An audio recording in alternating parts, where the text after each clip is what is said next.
All right. So here we go. We're going to get started with W.H. Auden on page 772. And I've actually got, now you want to follow along, but I'm going to let you hear it instead of me reading it to you. We got the actual author. Now, we're at that point now. We're in more modern times where we can often get the actual authors reading their work, and I think that's always best because they know where the pauses and things where they intended it to be. And this guy's a pretty good reader, too, all right? So I'm going to play it. Follow along. It starts on page 774. I don't think I need to put the visual up here because it's just a recording. Let's hope we get sound. That's always iffy.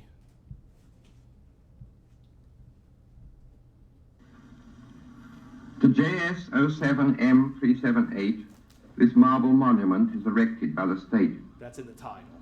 He was found by the Bureau of Statistics to be one against whom there was no official complaint, and all the reports on his conduct agree that, in the modern sense of an old-fashioned word, he was a saint, for in everything he did, he served the greater community.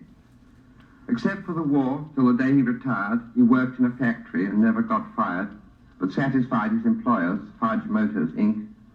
Yet he wasn't a scab or odd in his views, for his union reports that he paid his dues. Our report on his union shows it was sound. And our social psychology workers found that he was popular with his mates and liked to drink. The press are convinced that he bought a paper every day, and that his reactions to advertisements were normal in every way. Policies taken out in his name prove that he was fully insured, and his health card shows he was once in hospital but left it cured.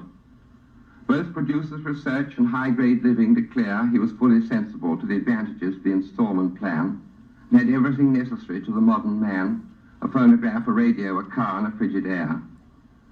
Our researchers into public opinion are content that he held the proper opinions for the time of year. When there was peace, he was for peace. When there was war, he went.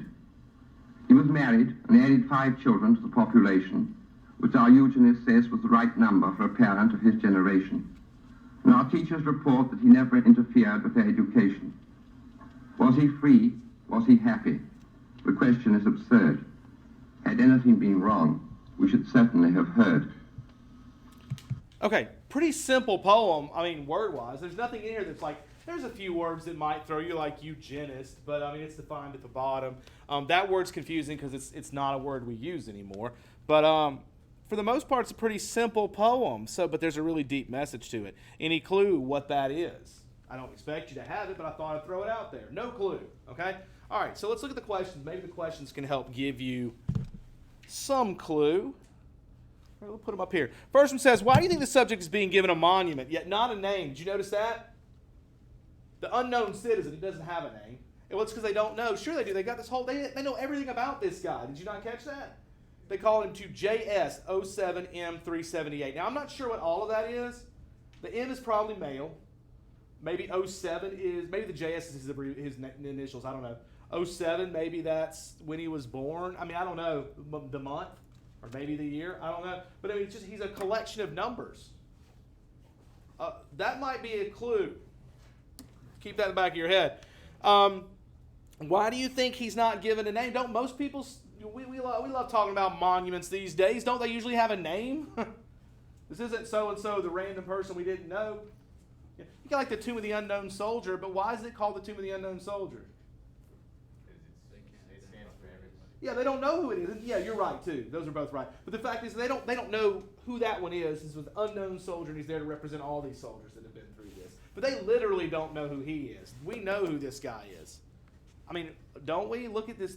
This whole poem's about his life. Do you think you know more about this guy than you do some of the people in your class, maybe? I mean, we got everything about this guy.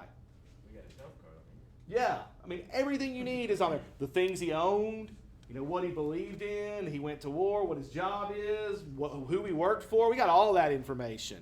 Okay? So when you think about why is he being given a monument and yet not a name, it's the same thing Quentin said about the Tomb of the Unknown Soldier.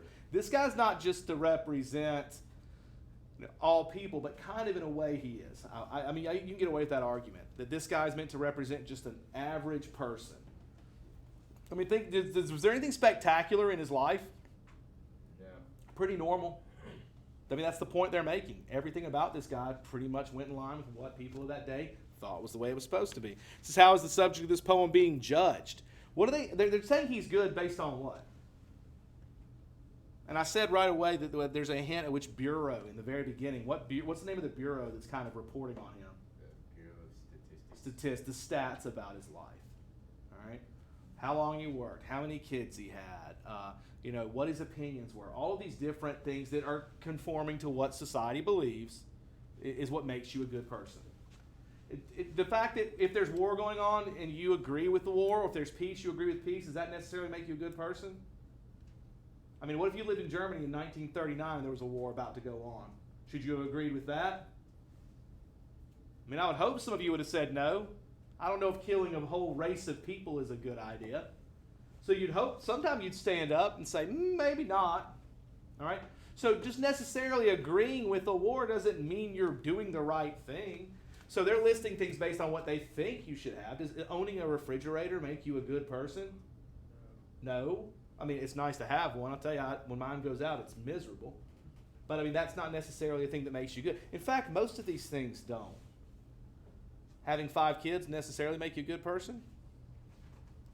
No. I mean, if you're a great parent, having 5 kids is awesome. You raise 5 people to do really good things in the world. If you're a bad parent, that's a bad thing. Maybe you can have, how many are you up to, 10? 10 kids. That's an awesome thing if you're good parents, which y'all's are, so we'll give them that. But if they were terrible parents, you just raised 10 really bad people, okay? Which, again, y'all's aren't. Or me.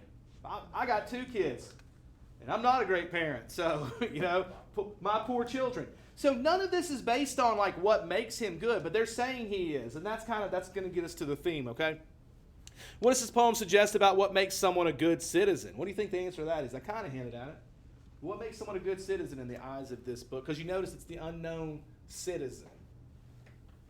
What makes them a good citizen? He just kind of goes along with everything. Yeah, whatever is the general opinion of what he's supposed to conform to, he does it. He's good at obeying what he's told. Okay, Mr. Morris, you saying we shouldn't? That's not what I'm telling you. Okay, I'm just answering this question. Okay, what makes him a good citizen is he does exactly what he's supposed to do according to their society. All right. I said, would you agree with these ideas? And I said it, and again, you'll write about this. I'm not asking you to answer this question right now. In your writing, you need to, though. It says it's okay if you do. No one is saying, if I ask you a question, if you agree with something, you have every right to agree or disagree, even if you think that based on the poem or based on my tone, I want you to go in a certain way. I don't want you to go in any way. I want you to write what you think, okay? There's a lot of reasons to say that people that live this way are just, this is fine. Society works a lot better when everybody's just doing what they're supposed to. We live in a society now where that's not the case, and look at the chaos we are surrounded by daily. Okay? Some of you wrote about, you didn't say this very thing, but some of you in your journal entries wrote about, you just wish things like you wish everyone would learn to, get along despite their differences and stuff like that. Well, this is one of the ways you do that. So in some ways, conformity is a good thing. But of course, there's some negatives to it too, obviously, all right? This poem is obviously pushing towards the negative. I'll show you why. We know that in a minute. This is what's ironic about the ending of the poem. Particularly the last 2 lines. Let's talk about structure first. What's weird about those last 2 lines structurally?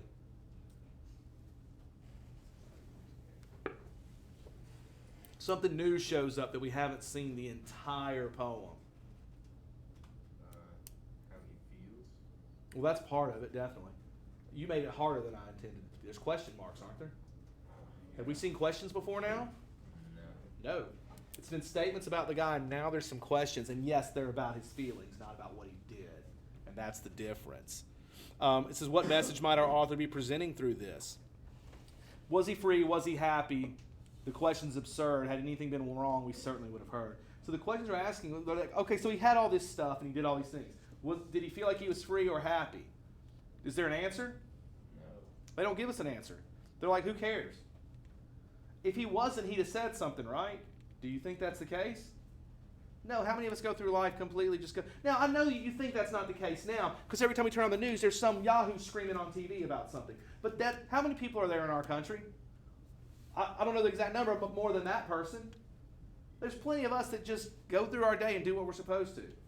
Oh, we're still deep down angry. Trust me, my blood boils daily, not just because I have high blood pressure, but because I'm irritated by just about everything that happens. The fact is that I still get up, I go to work, I do what I'm supposed to. If a president that I don't like gets elected, I deal with it.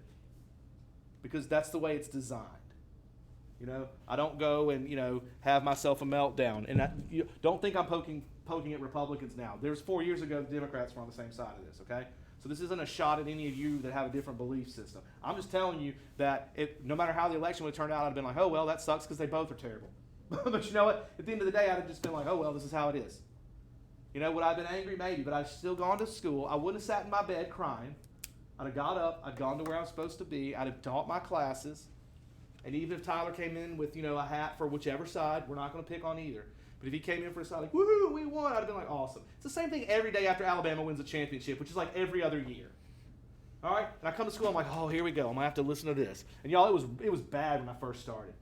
I mean, when I first started here, I had a kid who was a huge Alabama fan. And this is back when Auburn and Alabama was a little more competitive. Auburn just, we get lucky once every few years, and every other year we get our ticket punched. But usually we get lucky occasionally. But this was one of those years that wasn't the case.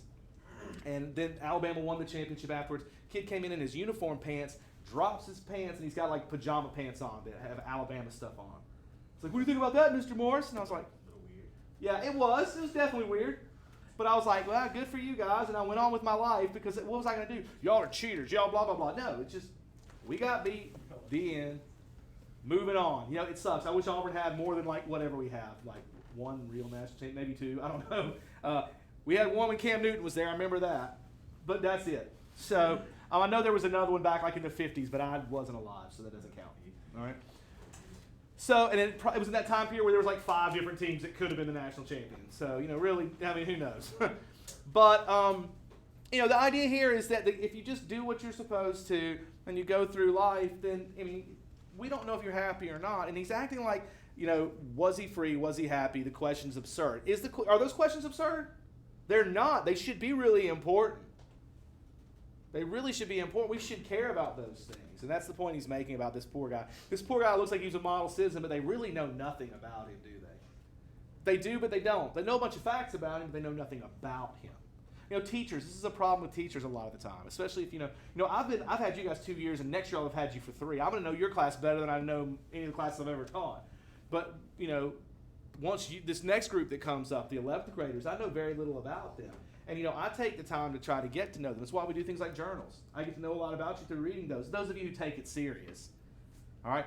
There was the one about I wish. Every single student wrote, I wish COVID wasn't a thing. And I was like, I'm skipping that because I've read that 50 times. But I had stuff like, I wish I lived in Hawaii. Or I wish I lived, Hunter wrote one about wishing he lived up north so he could hunt and fish and he would have no problems, which, man, he does not understand how problems work. But that's okay. At least he'd have something he enjoys. All right? I saw some really interesting stuff. And in fact, I saw some stuff that was like, from a couple of you in here that I didn't expect to see. I was like, oh, I didn't know they thought that way. That's kind of cool. So I know more about you from that. It's not from looking at your file in the office so that I know what you made on your entrance test on math.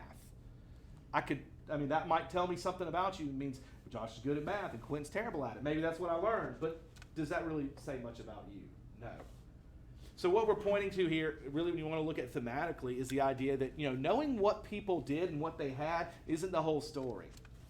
All right? It really isn't. We've talked about this when we read Richard Corey.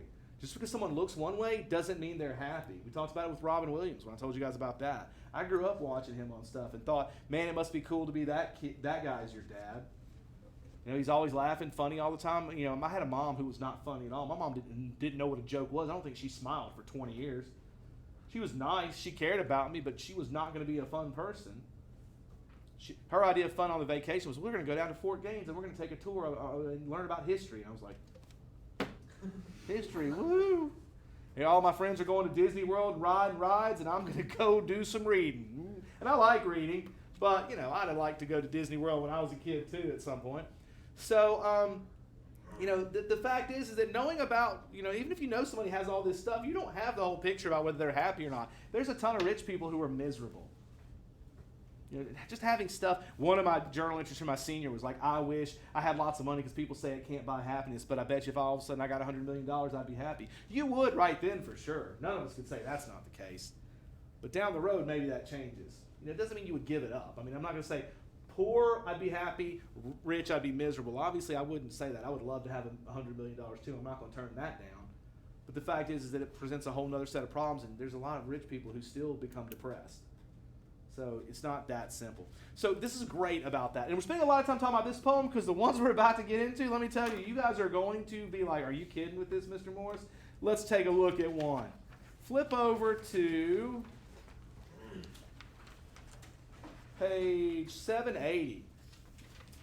It's called Old Age Sticks.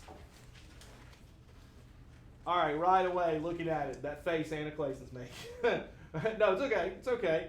I'm not asking you. You're more than welcome to answer, but any of you can. Why is that look? What is the deal with this poem? What immediately sticks out? The capitalization is Yes, capitalization is weird. Throwback to Emily Dickinson. What else? By the way, your book has it wrong. His name is not even capitalized when he wrote it. He put the EE and the C were all lowercase. That image is very pixelated. Yes. There's not full words. Right. At the end, like 19 is just GR and then 20 is ON. And I'm going to show you a weirder one in a little bit. What were you going to say, Jake? It's very skinny. Yes. This is not what, I mean, this is confusing as can be. I don't think it's on here with him reading. I think I had him reading the next one. Let me make sure. Yeah, we're going to come back. I'm going to stop the recording in a minute. I'm going to come back and we're going to watch this. Now, I will tell you right now, I'm not naive. I know it's going to happen. Most of you are going to check out on this. This is about a 15-minute video. We may not finish it, and that's okay. But it really talks about why he does what he does. And some of you may find it interesting. Some of you may be like, done. But you need to pay attention to that because that's going to explain some of this. Really, I should probably play it before, but I can walk you through these, okay? So there's not a video game. Let's read this thing, okay? Again, it's called Old Age Sticks. By the way, right away, that title, what is he talking about? I mean, it immediately puts you off a little bit. It says, old age sticks up, keep off signs, and youth yanks them down. Old age cries, no trespass. Youth laughs, sing, old age scolds. Forbidden, chill, stop, mustn't, don't. And youth goes right on growing old. Pretty weird, isn't it? Pretty weird. It doesn't even make sense. It doesn't. Here's the thing with it. When we rewatch this, you'll get a little bit more about this guy and the way he writes, why he does what he does. And a lot of it is about making a puzzle and making you think, because that's one of the great things about this. The real message in this poem is the last little bit. Youth goes right on growing old. That's your key line. But if we just say that, it's not that interesting. So based on that old age sticks, what are they? I still don't expect you to know, but hey, let's ask anyway. Old people. It's signs. What do the signs say? He tells you in there. Trespass. There you go. See, you can do a little bit of this. Say no trespassing. The old man, get off my lawn, that guy. All right? He says those are old age sticks, the people who want to put up these barriers. And what do the kids do to those signs? Yanks them down. Yank them down and laugh at them. Ha ha, stupid old man, and they run off with them. Okay, that's fitting. But then what's the message at the end? I told you the line already. What does it say? Youth goes right on growing old. Right. Eventually, time passes. He loves writing about the passage of time. We're going to see it in the next poem. The growing old thing is an issue that E. Cummings loves to write about. So, right now, Josh is the guy who runs by my house and rips down my signs and laughs at me and goes, ha ha, Mr. Morris, what are you going to do about it? And takes off. But what are you going to be 40 years from now? Person that does it. Yep, you're going to be sitting there watching kids do it. I love listening to adults gripe about teenagers. Stupid teenagers today. Hey, take a rewind back to your life when you were doing the exact same thing. Y'all act like y'all the first group that ever snuck out of your house. Or you're the first group who ever, did something you weren't supposed to. Or they're the first one who ever thought your parents were too strict. Yeah, so did my generation and their the generation before that, and on and on and on. This cycle has been carried out throughout time. And the funny thing is that once you become an adult, you forget that. It's easy like these stupid kids today. They got no respect. Neither did you. I mean, there's exceptions always. And going back to my mom was the one who, straight A student, didn't do anything wrong. If her parents said you have to be home at 5:30, she was home and didn't complain. So it's really hard for me dealing with my mother when I was growing up because she never did get in trouble. So good for her. But you know what? My kids haven't had that same thing. Because with Alan, when I basically was like, hey man, as long as you call me and tell me where you are, and it's not like this is when he was in high school. As long as it's not a school night, just keep me up to date. Let me know what's going on so that I know not to worry about you. That's fine. All right? Doesn't mean my parenting style was better, but I knew what I was doing at that time period, and I knew that I put myself in a lot of bad positions because I knew about my mom at home. So I tried my best to remember what it was like to be a teenager. I mean, sometimes I just want to go hang out with my friends, and every time I'm out, it doesn't mean I'm out, robbing banks Okay? Sometimes I just want to go sit with my friends because I don't want to come home because I'm bored there. There's not necessarily this nefarious, we're about to go rob a liquor store, watch us. That's not always the deal. All right? Not every time you go hang out with your friends is it drugs and alcohol. Sometimes it's really just I want to hang out with my friends. They're a lot more fun because I'm at home. I told you what my mom was like, which is I'd love to have a history lesson right now. I'd rather go hang out with my friends and talk about music. Okay? So, but we do this. We will forget, and you will too. You'll have kids one day, and some of you are going to be really strict parents, and that's fine.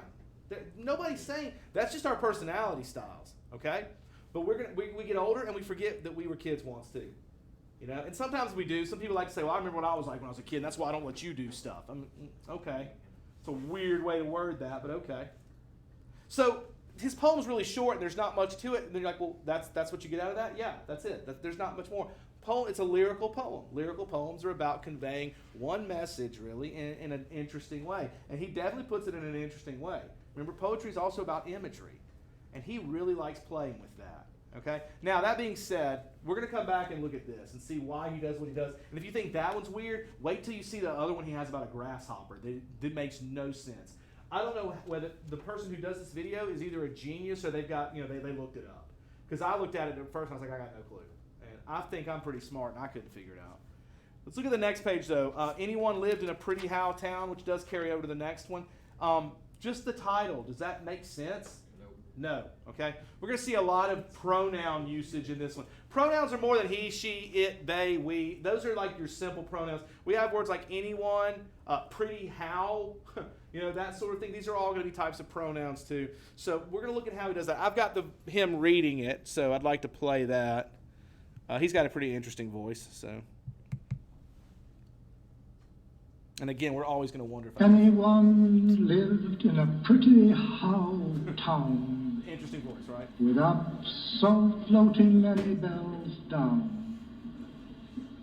Spring, summer, autumn, winter, he sang his didn't, he danced his did. He sounds like Winnie the Pooh. That's who he sounds like. Women and men, both little and small, cared for anyone, not at all. They sowed their isn't, they reaped their same. Sun, moon, stars, rain. I think pronoun was the wrong word. It's just very ambiguous Children, words. They're not all yes. pronouns. But only a few, and down they forgot as up they grew, autumn, winter, spring, summer, that no one loved him more by more. When by now and tree by leaf, she laughed his joy, she cried his grief.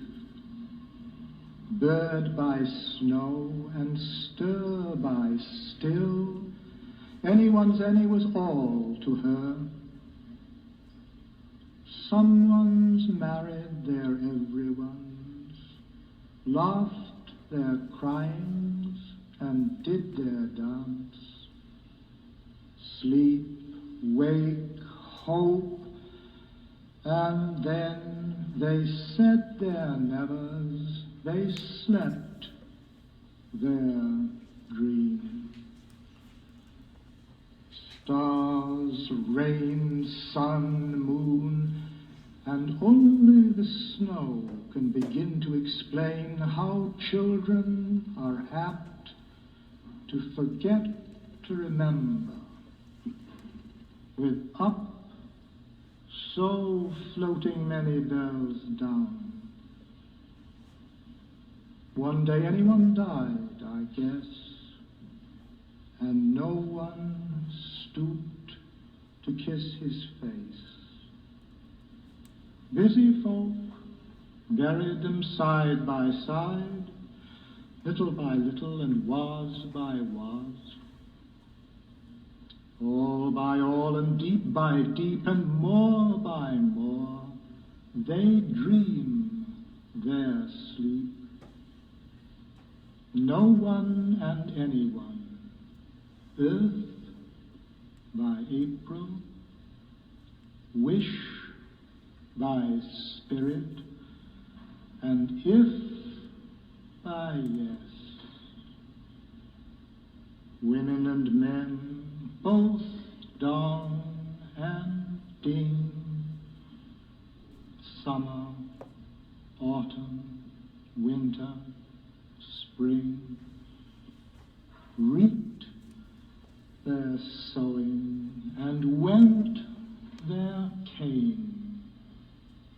Sun, moon, stars, rain. That could be a lot shorter, right? I mean, he drags out every word. But there's a little bit of dramatic reading to this. So the key with this, first of all, did you catch there's two characters in this? It's a guy and a girl. Did you catch their names? I don't expect you to, because you know when I caught it just now when we were paying attention. I knew that was a question in your book, and I was like, I don't think I know that answer. Sun, moon, stars, rain. Nice try. It's no one and anyone. Like, look on line 25. One day anyone died, I guess, and no one stooped to kiss his face. That's the two people. And that also makes the title make more sense. Anyone lived in a pretty house town. So he's just talking about life, people growing up, kind of like our last one. But it's told out of order and in weird things, and it's very vague and all of that, and it's kind of cool, and it makes neat lines like the one I just read. But we start off with anyone lived in a pretty house town, and then they got the bell imagery, which I don't know about. I could probably figure it out, but let's not. He sang his didn't and danced his did. That's kind of a cool line too. He's just talking about growing up and going through the motions. All right. Women and men, both little and small, cared for anyone, not at all. So they don't use like they cared for him, not at all. But you could also, instead of it being that individual person, if you said anyone, it kind of looks at the bigger picture too about how we treat each other. Because a lot of the time we go through our life just worried about ourselves. We're not really. We say we're concerned about other people, but we don't always do anything to prove it, and we don't even actually mean it. Hey, I have people tell me stuff like, hey, I know you got some stuff going on. I'm going to pray for you. All I'm thinking in the back of my mind is I appreciate your sentiment, but I know you're not going to. Because we forget on the moment you walk away from that person, your mind's already to different things. Now, not all of you. Some of you may say that and mean it, and good for you. The world needs more people like you. But I'm more like the other ones where I'm like, hey, I definitely, if you need anything, let me know. And that's the most empty phrase there is. You say it, and you mean it when you say it, but then when they call you, it's like, a lot of the time it's that way anyway. So when he says that no, they cared for anyone, not at all, if you want to treat it like it's like that one person, great, you can, but it also you can use the actual meaning of anyone. Like we just really care about only ourselves and our immediate people, and that's it. They sowed their isn't and reaped their saying. Sowed their isn't is a weird term, but again, it's the idea about all of our doubts, all of our things we say we can't do. We're going to reap that very thing as well. He talks about. I love the line about children. They down they forgot as up they grew. Remember we talked about in the last poem? That's that again. As they grow up, they forget down. What's forgetting down? I mean, we just forget what it was like to be little. I sit there and look at middle schoolers, and I'm like, was I that stupid when I was in middle school? Y'all do it too. Y'all do the freshmen. You're like, were we that dumb as freshmen? Yeah, we all were. I don't think I was. Of course you don't. Y'all were just the pinnacle of maturity in 9th grade, right? None of you ever did anything stupid back then. No, not at all. All right? So, it's easy to look at that group and say, what a bunch of idiots. I can't believe they act like that. And no, we all did it. All right? Let's see, what's another good line in here? Someone's married their everyone's. This is just life in general. People marry whoever they care about. But it's so vague, and that's what I love about this poem. Someone married their everyone. Think about also, it's not someone's married their someone's. It's someone's married their everyone's. Because you got to think, if you're doing it the right way, that person you marry is kind of everything to you. So that's a really beautiful line. He mixes up the seasons, the spring, summer, autumn, winter. He's going to mix those around a bunch. And you remember, anytime you see seasons, we talked about this in Winter Dreams, they're always in reference to time periods in life. So it's kind of interesting when you see that. But of course, the ending there is really cool. It starts in that third to last stanza, the one I already read. One day anyone died, I guess, and no one stooped to kiss his face. Busy folk buried them side by side, little by little, and was by was. Basically, the indication here is when people die, and then we just move on. And that's what we have to do. But, I mean, it's so often, you got to think about that. Even if you go to the funeral for someone you cared about, unless you're the immediate family, you get in the car and you leave, and you're thinking about where you're going to go eat. I mean, and thank God we're built that way. We don't sit in there crying all day for days and days and days and days, because if that was the case and you lost someone close to you, you'd never recover. But the fact is, it still is kind of tragic that that person's forgotten like that. They're just done, all right? Kind of an interesting poem. We're going to look at that other video in a minute, but I want you to look at this other one that I included. This is my favorite poem by him, all right? And I'm not kidding. The final few lines of this, my wife's convinced. She's told me that I'm getting cremated. I don't have a choice, so fine, it's cheaper. I'm good with that. I don't want to be, a burden when I'm dead financially. I'm a big enough burden on my wife now financially. So that's her plan, but I said, this is my only request. And she doesn't want to talk about this because she doesn't want to imagine me dead. But the ending of this poem is something I absolutely adore. I actually had it on something Alan designed for me. I forget where it is. But I had it. He drew it up for me. It was really neat because I love this phrase, okay? So let's read it. He says, since feeling is first, who pays any attention to the syntax of things will never wholly kiss you. Now, this is going to use English teacher stuff in it, which is one of the reasons I like it. Syntax is the way words are arranged. Which is funny that this guy's writing about that since he arranges words weird. That's the real thing here. His syntax is strange. His word choice isn't. The way he arranges his words is. Right? Sometimes his word choice is too. All right, but he says, since feeling is first, who pays attention to the syntax of things will never wholly kiss you. If you're focused on those specifics and the details and stuff, a lot of the times you'll never be passionate about anything. If all you care about is grammar, you're never going to be a great writer. But Mr. Morris, we have to use good grammar. You do. But professional writers rarely, they don't live by those rules. They break them all the time. And they can. All right. Holy to be a fool while spring is in the world. My blood approves, and kisses are a better fate than wisdom. Lady, I swear by all flowers, don't cry. The best gesture of my brain is less than your eyelids flutter, which says, we are for each other. Then laugh, leaning back in my arms. And these two lines are the ones I like. For life's not a paragraph, and death, I think, is no parentheses. Right, that is such a beautiful statement that no one has ever wrote anything like that, in my opinion. It's just completely unique. Okay, for life's not a paragraph. Think about a paragraph. Think about the structure of a paragraph. This is about syntax. A paragraph is like there's a definite beginning and there's a definite end, and it's very structured. And he says life's not like that. I mean, life's got a definite beginning. You're born.